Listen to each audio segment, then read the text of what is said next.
Finally, his fourth credential, and I say this for last because this is the most convincing one of all. The ultimate authentication of his claim to being the Son of God is that he was resurrected from the dead. Now, I started as a real skeptic about the resurrection of Jesus. I've been a newspaper reporter. I've seen dead bodies. I've never seen a dead body come back to life. But according to these ancient records, Jesus did 3 days after he was put to death. So as I began to investigate, I talk about this evidence much more in detail in my book, The Case for Christ. But I became convinced that the resurrection of Jesus Christ is the best attested event of the ancient world.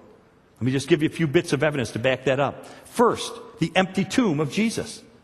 Did you know that everybody in the ancient world agreed that the tomb of Jesus was empty on that first Easter morning? Everybody had conceded it was empty. The question became, well, how did it get empty? The religious authorities concocted the absurd story that the disciples had stolen the body, even though they lacked motive and they lacked opportunity.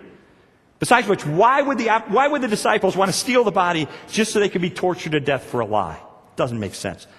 Now, by the way, when we talk about the empty tomb, one of the most fascinating bits of corroboration of that is the fact that the gospel writers report that it was women who discovered the tomb empty. Why is that significant? It's important because in the first century Jewish culture, the testimony of women was not considered reliable. They could not even testify in a court of law.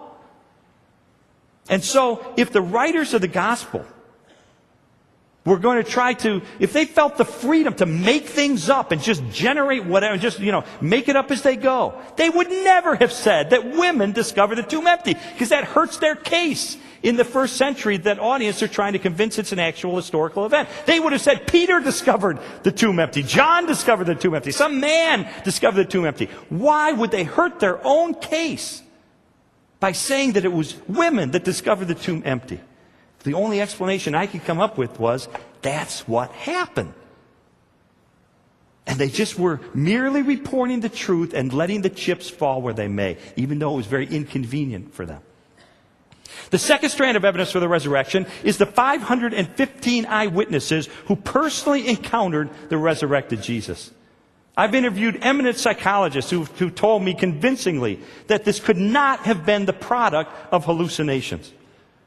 Among the eyewitnesses were skeptics like Saul of Tarsus, who was a persecutor of Christians, and James, the half-brother of Jesus, who wasn't a follower of Jesus during his lifetime. Both were radically transformed when they encountered the resurrected Jesus. Saul turned into the Apostle Paul, the greatest missionary of all time, and James converted and becoming a leader in the early church. Both of them and the disciples were willing to die, declaring that Jesus Christ really is the unique Son of God who proved it by returning from the dead. Now you might say, well, people have died for religious beliefs all through history.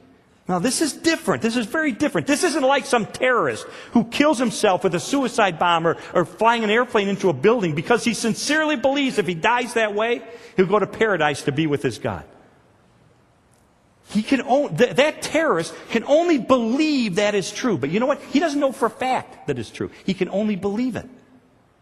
In contrast, the disciples in all of history were in a unique position to know for a fact that Jesus returned from the dead. They didn't just believe it. They knew it was true. They touched him. They ate with him. They talked with him. They encountered him. They knew the truth. And knowing the truth of the resurrection, they were willing to die for it. Do you see the difference? The terrorist can't know the truth. He can only believe it and hope it's true. And yeah, he's willing to die. In contrast, the disciples knew the truth, and knowing the truth, were willing to die. And friends, nobody knowingly and willingly dies for a lie. Third strand of evidence is the early nature of these resurrection accounts. I mentioned earlier this creed of the early church that's preserved in 1 Corinthians chapter 15, verses 3 and following, that affirms the resurrection, lists the names of specific eyewitnesses, including skeptics, and it's been dated back as early as 24 months after the event.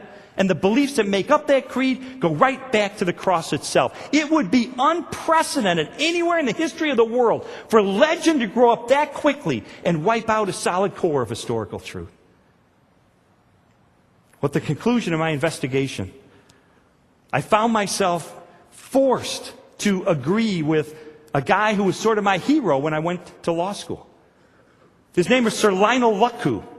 Sir Lionel Luckhoo, according to the Guinness Book of World Records, was the most successful lawyer who ever lived. And this guy, as a defense attorney, won over 400 murder trials in a row, either before a jury or on appeal. He was unbelievable. He was a real-life Perry Mason. Brilliant legal intellect. And he was a skeptic about the resurrection, until someone challenged him to take his monumental legal skill and apply it to the historical record for the resurrection of Jesus and come to a conclusion. He spent years doing that, and I will sum up for you one sentence that concludes his investigation. He said, quote, "I say unequivocally that the evidence for the resurrection of Jesus Christ is so overwhelming that it compels acceptance by proof, which leaves absolutely no room for doubt." This from the greatest lawyer who ever lived.